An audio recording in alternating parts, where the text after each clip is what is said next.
Hello friends, welcome to my channel new success classes. मैं हूं आपकी होस्ट और दोस्त नेहा राजपूत।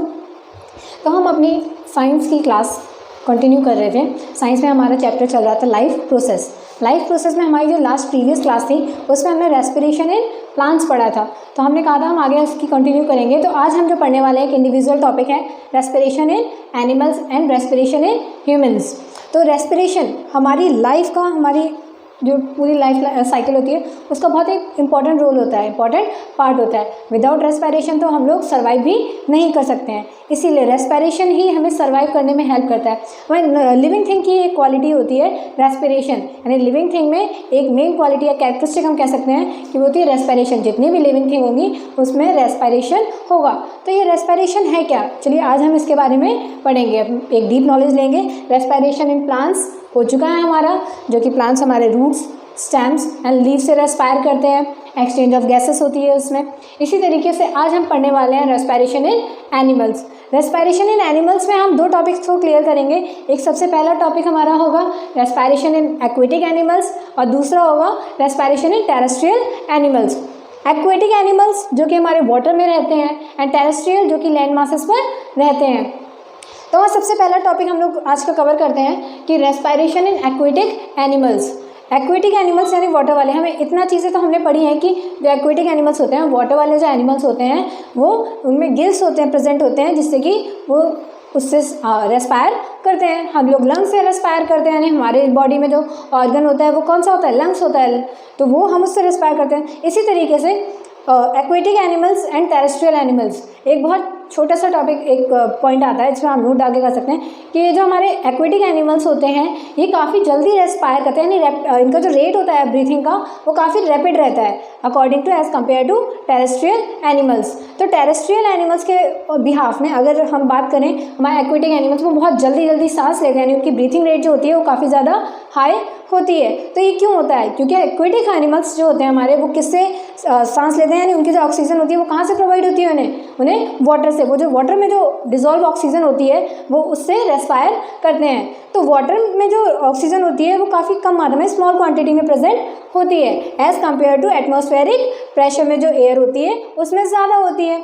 तो लेकिन एक्वेटिक एनिमल्स तो हमारे वाटर तो ना उसमें स्मॉल क्वांटिटी में हमारा एयर प्रेजेंट होती है, वो ऑक्सीजन के मॉलिक्यूल्स प्रेजेंट होते हैं। इसीलिए एक्वेटिक एनिमल्स को बहुत ज़्यादा जल्दी जल्दी सांस लेनी पड़ती है, क्योंकि हमारी जो वाटर है वाटर में कम एयर होती है as compare to atmosphere. And terrestrial animals हैं वो तो हमारे एटमॉस्फेयर में रहते ही हैं, उनका तो प्रॉपर एक बाहरी दुनिया से ही उनका नाता रहता है, तो वो ईजिली यानी काफ़ी ज़्यादा कंफर्टेबली ब्रीथ कर सकते हैं और नॉर्मल ब्रीथ होती है उनकी as compare to aquatic animals. तो ये हमारा एक छोटा सा नोट था।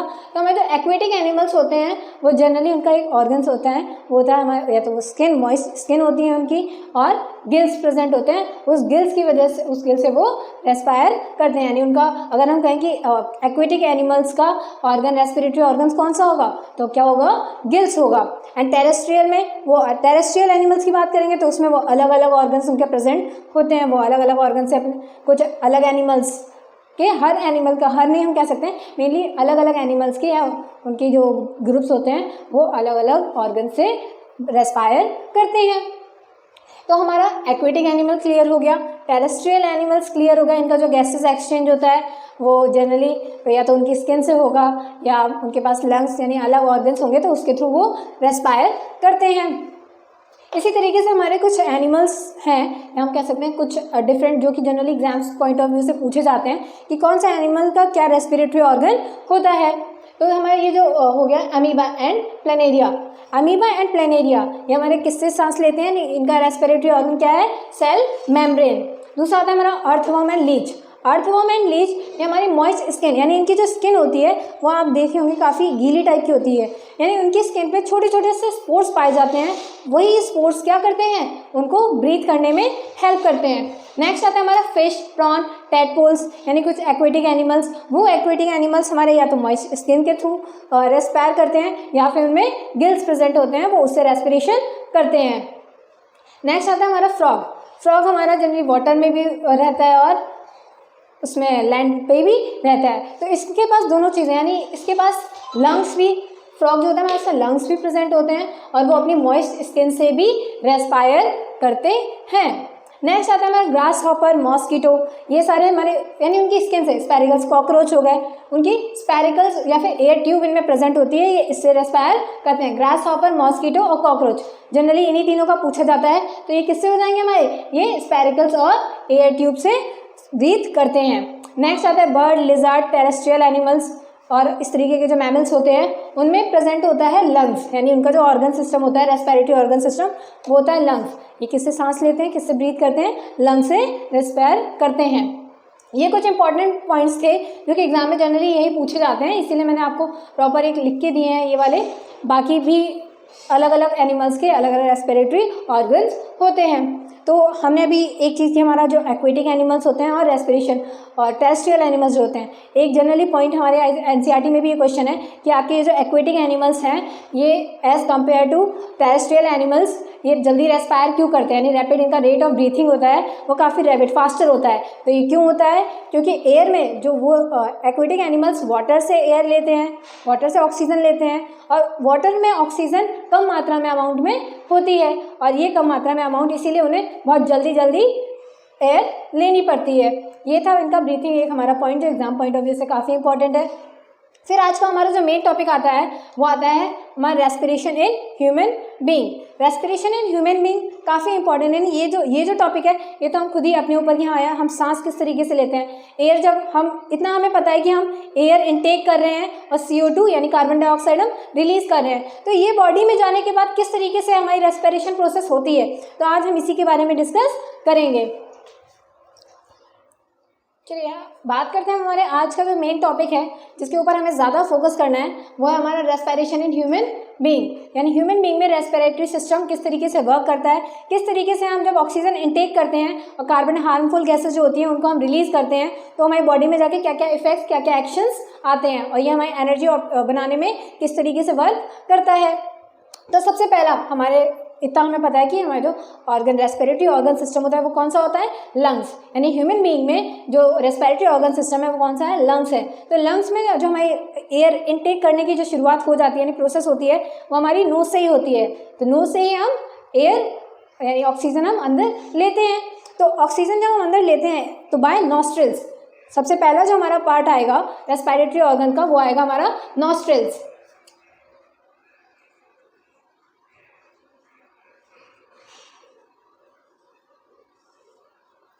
ये नॉस्ट्रल्स क्या करते हैं, ये नॉस्ट्रल्स जब हम एयर इनटेक करते हैं और इसमें जो छोटे छोटे हेयर्स होते हैं वो क्या करते हैं, ऑक्सीजन को प्यूरिफाई करने में हेल्प करते हैं, यानी प्यूरिफिकेशन ऑफ एयर कौन करता है, जो म्यूकस होता है, और नॉस्ट्रल्स में जो छोटे छोटे हेयर्स होते हैं वो एयर को प्यूरिफाई करते हैं, यानी एंटर जो एयर ऑक्सीजन हमारी जो एंटर होती है वो किसके थ्रू होती है, नॉस्ट्रल्स के थ्रू अंदर एंटर होती है।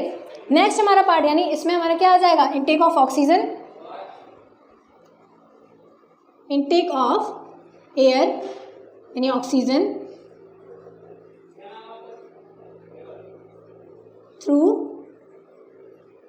नॉस्ट्रल्स, और इसमें जो हेयर प्रेजेंट, नॉस्ट्रल्स में जो हेयर प्रेजेंट रहते हैं वो क्या करते हैं, वो एयर को प्यूरिफाई करने में हेल्प करते हैं। एक चीज़ और, हमारा ये जो स्मॉल हेयर्स होते हैं नोज में, हेयर्स एंड म्यूकस, ये दोनों चीज़ें क्या करती हैं, ये हमारे एयर को प्यूरिफाई, यानी जो हम अंदर एयर ले रहे हैं उसमें इम्प्योरिटी मिक्स होती है और ये इम्प्योरिटी हमें हेयर्स और म्यूकस कंट्रोल करते हैं ताकि हमारे लंग्स तक एक प्यूरिफाइड एयर पहुँचे। उसके बाद में सेकंड पोर्शन हमारा जो सेकंड स्टेप आता है, सबसे पहले अंदर एयर गई यानी ऑक्सीजन हमने अंदर ली, इनटेक की, फिर उसके आता है नेजल पैसेज।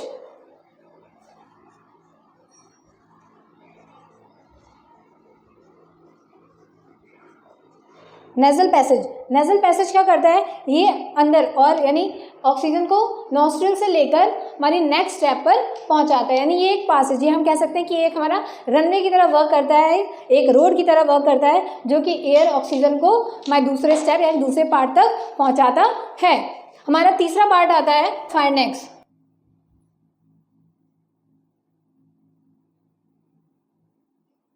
फायरनेक्स, फायरनेक्स क्या करता है, ये एयर को लेकर जाता है, एयर को और दूसरे पार्ट में पहुंचाते हैं। यानी हमारे जो एक रनवे रोडवे का काम करते हैं वो कौन से हो गए, एक हमारा नेसल पैसेज हो गया और एक फायरनेक्स हो गया। फायरनेक्स क्या करता है, ये एयर को लाइनेक्स तक पहुंचाता है। यानी नेक्स्ट पॉइंट हमारा नेक्स्ट ऑर्गन क्या आ जाएगा, पार्ट क्या आ जाएगा, लाइनेक्स।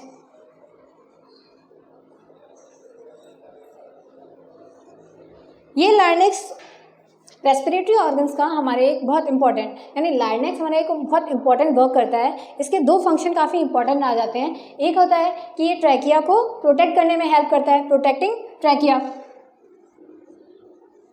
Protecting trachea. दूसरा होता है लाइनेक्स, ये हमारा साउंड बॉक्स भी कहलाता है। यानी यही जो ये लाइनेक्स होता है जो कि साउंड प्रोड्यूसिंग ऑर्गन होता है, इसे हम वॉइस बॉक्स भी कहते हैं। यानी हमारे जो हम जो बोल रहे हैं, हमारी जो आवाज़ निकल रही है वो कौन सी निकल रही है, लाइनेक्स से। तो ये लाइनेक्स हमारा वॉइस बॉक्स या साउंड बॉक्स भी कहलाता है। Produce sound, produce sound. Next part आता है हमारा, हमने कहा है कि लाइनेक्स जो होता है वो प्रोटेक्टिंग ट्रैकिया, यानी ट्रैकिया। नेक्स्ट पोर्शन जो हमारा आता है वो होता है ट्रैकिया। ये ट्रैकिया जो होता है, यानी ये हमारे जो लंग्स की तरफ जो हमारी जो एयर ऑक्सीजन जाती है, एयर जाती है, उसमें बहुत इंपॉर्टेंट रोल प्ले करता है। ये हमारे नेक्स्ट एयर को काफ़ी ज़्यादा, जब अगर कहीं पे एयर कंटिन्यू ब्रेथ कर रही है, यानी हम प्रॉपर्ली सांस ले रहे हैं या नहीं ले रहे हैं, ये कंट्रोल कौन करता है, ट्रैकिया ही करता है। ये हमें एयर से कोलैप्स होने से भी यही बचाता है। एयर कंडीशनिंग का काम कौन करता है, हमारा ट्रैकिया। यानी ये प्रॉपर कि एयर प्रॉपर अंदर जा रही है या नहीं जा रही है, उसका फंक्शन कौन देखेगा, ट्रैकिया ही देखता है। नेक्स्ट पोर्शन जो हमारा आता है ट्रैकिया के बाद वो आता है ब्रोंकाई, BRONCHI, ब्रोंकाई। ये जो ट्रैकिया होता है, यानी ये स्मॉल रिंग्स में बनी होती है, इस तरीके से बनी होती है। तो ये ब्रोंकाई क्या होता है, यानी ट्रैकिया जब 2 पार्ट्स में डिवाइड होता है, पता है हमें 2 लंग्स होते हैं यानी 2 पार्ट्स में, तो जो ट्रैकिया होता है वो हमारा 2 पार्ट्स में यहाँ पर डिवाइड होता है। यही हमारा क्या कहलाता है, ब्रोंकाई। ब्रोंकाई हमारा जो 2 पार्ट्स में स्मॉल ट्यूब लाइक स्ट्रक्चर होता है जो कि लंग्स को 2 पार्ट्स में डिवाइड करता है। चलिए अब हमने जब डिवीजन हो गया है तो हमारा नेक्स्ट पार्ट क्या आ जाएगा, लंग्स। लंग्स ही होते हैं जो कि हमारे एयर को, यानी हमारा सबसे मेन जो रेस्पिरेटरी ऑर्गन हम कहते हैं वो क्या होता है, हमारे लंग्स। जब ब्रोंकाई 2 पार्ट्स में डिवाइड हो जाता है, लंग्स 2 लंग्स होते हैं, यही हमारे एयर को एक्सचेंज ऑफ गैसेस में वर्क करते हैं। अब हम बात करते हैं हमारे लंग्स की। लंग्स से पहले रिब्स जो होते हैं, यानी ये 12 पेयर ऑफ रिब्स जो होते हैं, टोटल 24 रिब्स होती हैं, इसमें 12 पेयर्स होते हैं। ये रिब्स क्या करते हैं, ये रिब्स हमारे लंग्स और हार्ट दोनों को प्रोटेक्ट करते हैं। ये एक एज अ सेफ गार्ड की तरह वर्क करते हैं, जैसे कि हमें चोट वगैरह भी लगती है तो हमारे लंग्स और हमारे हार्ट को कोई भी दिक्कत ना हो।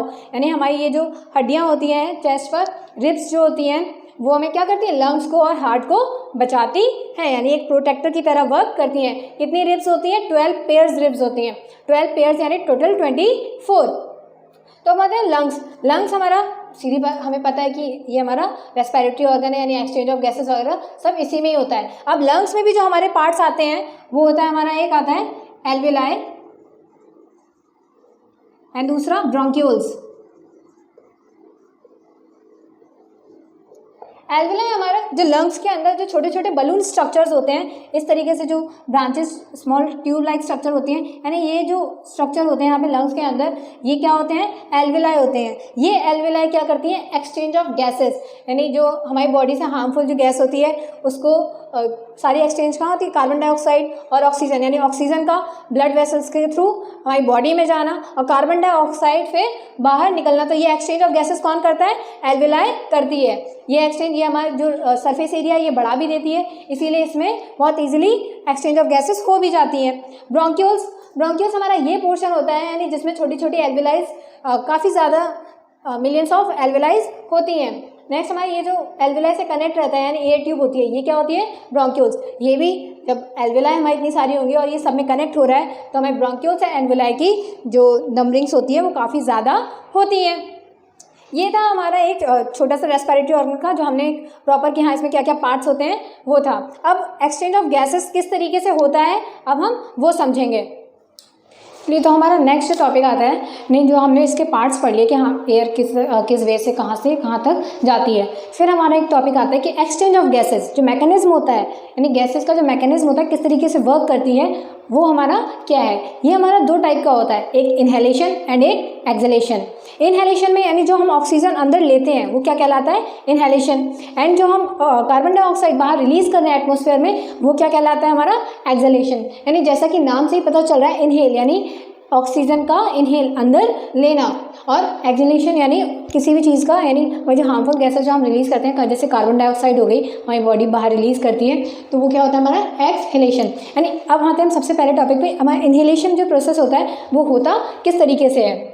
इनहेलेशन में सबसे पहले हम जो एयर लेते हैं बॉडी के थ्रू नॉस्ट्रिल्स, यानी आउटसाइड से जो हम एयर ले रहे हैं थ्रू नॉस्ट्रिल्स, सबसे पहला स्टेप। फिर ये एयर क्या करती है, ये ट्रैकिया की तरफ जाती है। ट्रैकिया के बाद ये जब हमारे चेस्ट में जाती है, लंग्स में जाती है, तो क्या होता है, जब हम एयर इनटेक करते हैं तो जो चेस्ट कैविटी होती है वो हमारी ब्रॉड होती है। यानी जब आप खुद भी एक बार ट्राई करके देखिए, जब हम एयर ले रहे हैं अंदर, तो ये क्या हो रहा है, हमारी जो चेस्ट कैविटी है वो हमारी थोड़ी ज़्यादा ब्रॉड हो रही है, तो यानी एयर अंदर फिल हो रही है, तो chest cavity become larger, flatten diaphragm. और जब हम इस तरीके से जब हम ऑक्सीजन ले रहे हैं अंदर, तो चेस्ट कैविटी ब्रॉडर यानी लार्जर हो रही है, और डायफ्राम क्या हो रहा है, वो अंदर की तरफ जा रहा है, यानी सिकुड़ रहा है। डायफ्राम हमारा इस तरीके से हो रहा है। उसके बाद air sucked into the lungs, तो एयर लंग्स हमें एयर ले लेते हैं और ये कहाँ जाती है, एल्विलाई में जाती है। और एल्विलाई में जाने के बाद क्या होता है, एल्विलाई हमारी ब्लड वेसल से कनेक्टेड होती है, और ये पूरे ब्लड सेल्स में जितने भी हमारे बॉडी पार्ट्स के ब्लड सेल्स को ऑक्सीजन प्रोवाइड कर देती है। ये था हमारा कि हम इनहेल कैसे करते हैं, यानी हमारी ऑक्सीजन जो होती है वो इनहेल किस तरीके से होती है। उसके बाद एक्सचेंज किस तरीके से होता है, यानी ऑक्सीजन और कार्बन डाइऑक्साइड का और एक्सचेंज किस तरीके से होता है। Exchange of carbon dioxide and CO2 in alveoli, alveoli में होता है, तो अभी हमने आपको बताया। ब्लड रिलीज, ब्लड जो होता है वो कार्बन डाइऑक्साइड रिलीज करता है into alveoli from the rest of the body, यानी पूरी बॉडी से जब कार्बन डाइऑक्साइड वापस आपके एल्विलाई में चली जाती है। ऑक्सीजन, उसके बाद में oxygen take up by the blood from the alveolar air. फिर जब कार्बन डाइऑक्साइड ले लिए और ऑक्सीजन, फिर वो पूरी बॉडी में चली जाएगी to blood vessels. Then haemoglobin, उसके बाद में हमें पता है ना, जो हमारा ब्लड सर्कुलेशन का जो पिगमेंट होता है वो हीमोग्लोबिन होता है, तो जो रेस्पिरेटरी पिगमेंट भी हमारा क्या होता है, haemoglobin. Haemoglobin take up oxygen from the lungs and carry to tissue, तो ये हीमोग्लोबिन क्या करता है, ब्लड में जो हीमोग्लोबिन प्रेजेंट होता है ये क्या करता है, ये ऑक्सीजन को ले जाता है एल्विलर एयर से और पूरी बॉडी के टिश्यूज में सप्लाई कर देता है। ये था हमारा इनहेल प्रोसेस, ये था हमारा exchange of oxygen and carbon dioxide. अब हम बात करते हैं हमारे नेक्स्ट टॉपिक एक्सहेलेशन, यानी जब हम कार्बन डाइऑक्साइड रिलीज कैसे करते हैं। यहाँ हमने पढ़ा कि एयर हमने अंदर ली, फिर ऑक्सीजन किस तरीके से सारे टिश्यूज में गई, टिश्यूज से फिर कार्बन डाइऑक्साइड सारी कैरी करके एल्विलाई एयर के थ्रू, एल्विलाइज के थ्रू, अगेन हमारी नॉस्ट्रिल्स के थ्रू वो बाहर चली जाएगी। अब exhalation process, carbon dioxide is transported and dissolve from the, dissolve जो कार्बन डाइऑक्साइड होती है वो ब्लड से पहले कौन लेकर आता है, एल्विलाई, यानी जितनी भी ब्लड वेसल्स होती हैं वो हमारे एल्विलाई में लेकर आती हैं। चेस्ट कैविटी कंप्रेस्ड, जब हम सांस छोड़ते हैं तो क्या होता है, चेस्ट कैविटी जो होती है वो कंप्रेस्ड होती है, यानी रिलैक्स पोजीशन में। जब हम देखिए हम सांस रिलीज कर रहे हैं, जब हम CO2 कार्बन डाइऑक्साइड रिलीज कर रहे हैं, तो क्या हो रहा है, बहुत नॉर्मल सा फील हो रहा है, रिलैक्स फील हो रहा है। इसमें क्या डायफ्राम हमारा इस पोजीशन पे रहता है, इस तरीके से डायफ्राम रहता है। एयर इज फोर्स आउट, और फिर उसके बाद लंग्स के थ्रू ही कार्बन डाइऑक्साइड हमारी बाहर आ जाती है। ये था mechanism of carbon dioxide and oxygen का। हमारा एक लास्ट, हम फटाफट इसको एक क्विक रिकैप कर लेते हैं। यानी एक बहुत छोटा सा नॉर्मल काफ़ी इंपॉर्टेंट टॉपिक था कि रेस्पिरेशन, एक्सचेंज ऑफ गैसेस कैसे होती हैं, अलग अलग लोगों में, अलग अलग ऑर्गेनिज्म में किस तरीके के रेस्पिरेशन ऑर्गन्स होते हैं। एंड लास्ट इसी चीज़ को हम रिकॉल एक बार कर लेते हैं, हमारा लास्ट टॉपिक है। चलिए, तो अभी हमने जितने भी कॉन्सेप्ट्स अपने क्लियर किए हैं उसका एक हम रिव्यू, यानी एक फटाफट एक रिकैप, क्विक रिकैप ले लेते हैं कि हमने आज अपने अपने क्या क्या टॉपिक्स क्लियर किए हैं, और हमारा जो पाथवे होता है ऑक्सीजन इनटेक करने का या रेस्पिरेटरी सिस्टम का हमारा जो पाथवे होता है उसको भी एक फटाफट हम क्विक रिकैप कर लेते हैं। तो सबसे पहले हमने एयर जो ली वो नॉस्ट्रल्स के थ्रू हमने एयर ली, और नॉस्ट्रल्स में जो हेयर और म्यूकस होता है वो एयर को क्या करते हैं, प्योरीफाई करते हैं। फिर उसके बाद एयर जो एंटर हुई हमारी नेजल पैसेज में गई, नेजल पैसेज के बाद फिर फाइनेक्स और नेजल पैसेज हमारे एक पाथवे का, एक हमारे रनवे का एज अ वर्क करते हैं ये। उसके बाद लार्नेक्स हमें बताया था ये प्रोटेक्ट करता है ट्रैकिया को, और ये हमारा साउंड बॉक्स भी होता है। उसके बाद ट्रैकिया ट्रैकिया में जाने के बाद एयर हमारी किसमें, लंग्स में एंटर हो गई। लंग्स में एंटर होने के बाद ब्रोंकाई, यानी जो हमारा 2 पार्ट्स में जो डिवाइड होता है इस तरीके से, वो ब्रोंकाई हमारा। ब्रोंकाई के बाद जो छोटे छोटे पार्ट्स में ब्रांचेस लाइक ट्यूब्स जो हमें डिवाइड हो जाती हैं वो ब्रोंक्यूल्स। और जो छोटी ब्रोंक्यूल्स में जो हमारे एयर ट्यूब, ये बलून्स टाइप का स्ट्रक्चर होता है, वो क्या कहलाता है हमारा, एल्वेलाई। और यही एल्वेलाई हमारी किस में हेल्प करती है, ये हमें एक्सचेंज ऑफ गैसेस करने में हेल्प करती है। और यही एल्वेलाई हमारी किससे कनेक्ट रहती है, ब्लड से कनेक्ट रहती है। और ब्लड हमारा सारे सेल्स में ऑक्सीजन पहुंचा देता है और वहाँ से कार्बन डाइऑक्साइड लेके वापस नॉस्ट्रल्स के थ्रू कार्बन डाइऑक्साइड रिलीज कर देता है। तो ये था हमारा ऑक्सीजन इनटेक करने का process and carbon dioxide exhale करने का प्रोसेस। ये था हमारा human respiratory system. I hope आपको आज का टॉपिक अच्छा लगा हो, तो please like my video and subscribe my channel. Thank you so much.